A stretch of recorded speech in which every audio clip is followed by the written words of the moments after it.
Hey, it's kind of funny. I can't believe I'm going to share this because it feels really um, personal, and it's something that's different from what I grew up with. But I just felt led to share this. It's like some of you might be out there, and I feel this as well. In May, I experienced a spiritual awakening, and it was powerful.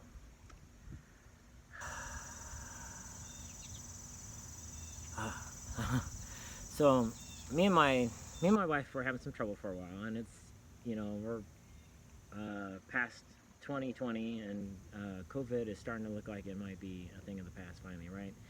So it definitely had its struggles, and we definitely got to a point where it's like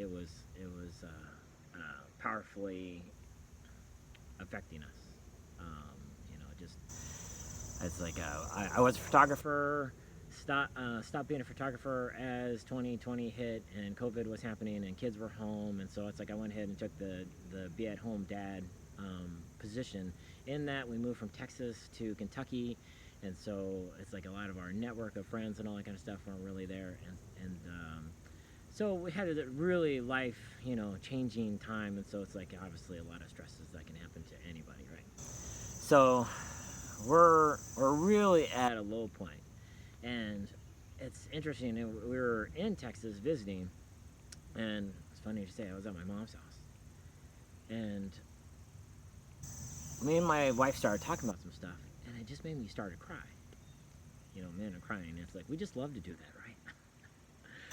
So we, we're talking a little bit, and it makes me cry. And she's, it's like I'm at my mom's house, so she's like, "Don't cry," I'm like, but I felt this like inner being, right? Go, no, let this out. So that crying got a little harder, a little harder. And then it's like started coming across my body, just like intense, right? And I hate even saying this because for the women out there who have had a baby, I do not want to try to compare to having a baby. But for a guy, it's like this is probably as close as it was gonna get, in that my body was so contracted. Like I was in this fetal position and just crunching, and it's like just every muscle is just locked up, and it's just crunching, like I'm trying to give birth to something. You could also say constipation, right? So it's like this goes on, and I'm kind of crying, and I'm just all this pain and just hurt, right? And it's just like really feeling it, and it goes on for like 30 or 40 minutes, and then finally it relaxes. And it's like I start looking around like, oh my god, I think there was an insecurity baby just born, right? Because there was a lot of stuff in me that was really a big problem for it's like our relationship, and that was really hard, right? So I said it's like this went on for like 30 or 40 minutes, and so kind of relax, feel a little bit better, start talking about some stuff, and then again this wave comes over me. Now what was interesting is this first wave of this emotions, right? These just the contractions, my muscles just locking up and just letting out these feelings, right? These emotions. This time though, it comes back again, and this time I'm doing this back bend thing on the bed, and it's like where without changing camera angles, it's like basically your feet are on the ground and your butt's high up and your head is down here, and I'm like locked in this position. And as I'm in this position, I'm going like this, kind of scratching at my face. I'm not like digging into my skin, but I'm scratching at my face. And it was just this like, take this mask off, take this mask off. And it's like a lot of the mask was just I was trying to be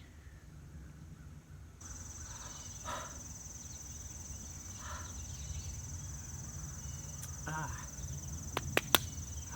trying to be strong for my family. It's hard.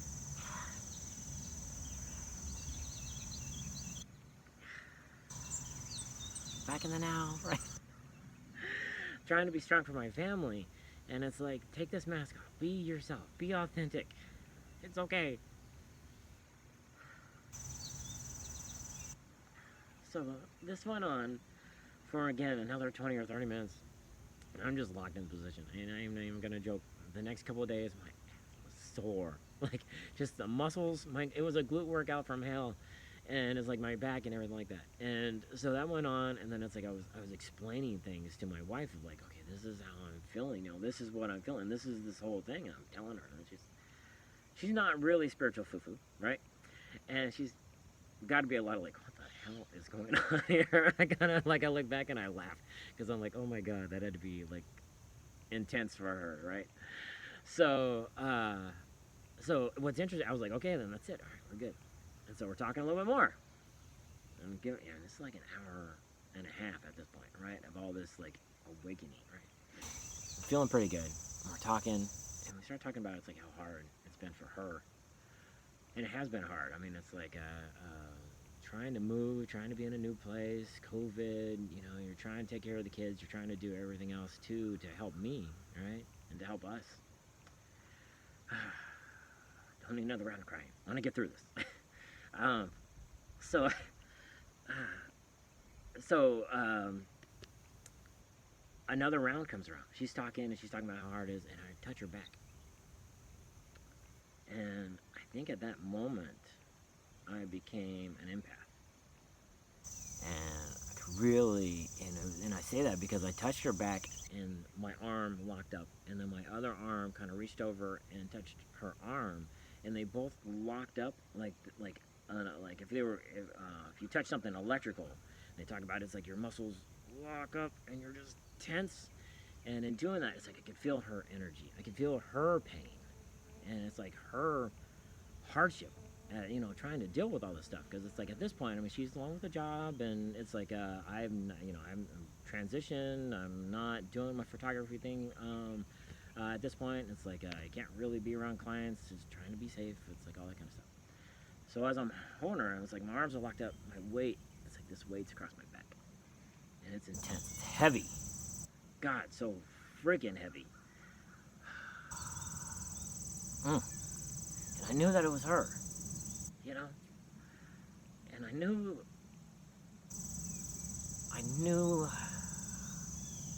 how much this was a struggle for her too, right? And I know that I'm not helping, right? It's like, cause it's like I'm doing my best, but it's like, there's a lot of fear and all that kind of stuff in the world, and as a driven, have where it's like when it's a fear-based situation, it's like you go into like hunt or fight, it's like you want to grab the spear and go hunt something down, and it's like get a resolution to something, and there's nothing to get a resolution about because it's all just in the now. And I didn't know enough at the time to be able to like find peace in the now, because that's one of the most powerful things you can do. And it's like we'll talk about that in future episodes, like how to control and work with. You have a monkey mind, the chatter, tell you all these bad things. You have your inner elephant that is like afraid. It's always ready to run from the mouse. And it's like between the two of them, when you don't have control, bad things happen. So here I am. It's like attached to my wife, weight on my back, and this goes on for 15, 20 minutes. Not quite as long as the other ones, but I'm like I just absorb all this stress, all this pain. And what's interesting too is for a couple of years she's had this thing with her jaw, where it's like it's been this nerve is like locked up, and it really hurts her, right? And what was interesting is I absorbed that, and I had it in both because she does generally have it in both. The one's worse than the other. I had it in both my jaws, and it's like for the next 3 days I got to feel that pain that she has as well, and I know it's stress, right? And so it's like you have this stuff where you're like trying to like push down your muscles, and it's like just get it to relax and whatever. And it lasted 3 or 4 days, but it was enough to be like, okay, I know how that feels, and it's like trying to just take it easy. Interesting point. All this happens. The rest of the day, probably a few days, I felt like some kind of spiritual guru. It was really weird. It was like nothing bothered me. Like all the trauma was out for a little bit. And so in the caption for this, I talk about it's like, okay, I was so motivated after that event that I was like, what happened to me? Is this like it felt like an exorcism. I'm not even gonna lie. It's like it was the first thing I looked up. I was like, YouTube, exorcism, emotional exorcism. Like, what is that, right? Uh, so here I am. I'm looking up that. I'm like, what is this? I reach out to a spiritual friend of mine. I'm like, oh, so I had this thing happen.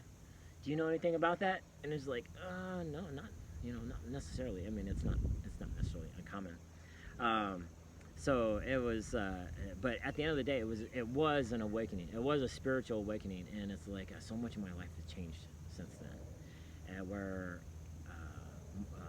started meditating, started opening up to myself.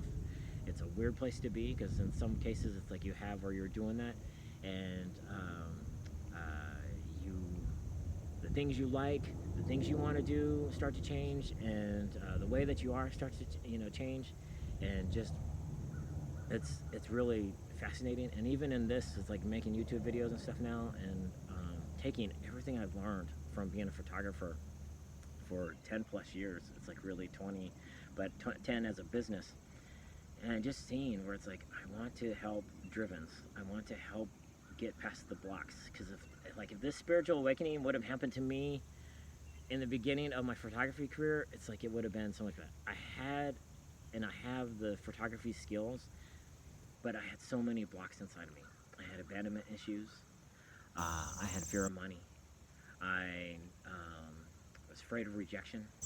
I didn't understand my value as an entity, as a spiritual entity, that it's like I am full, complete, and worthy just by myself for just being here. And that is so powerful. And what I'd love to do is just continue to share with you my experience, and download to you the knowledge that I have for it's like getting clients, understanding it's like how to grow your business, how to move forward in your life, if whether you're an entrepreneur or working at some kind of day job or whatever the case is, or even being a stay-at-home parent. How do you put these things into place so you can make your kids' lives better? Because it's like, as this has happened, man, the focus I've had on my kids has been worth it.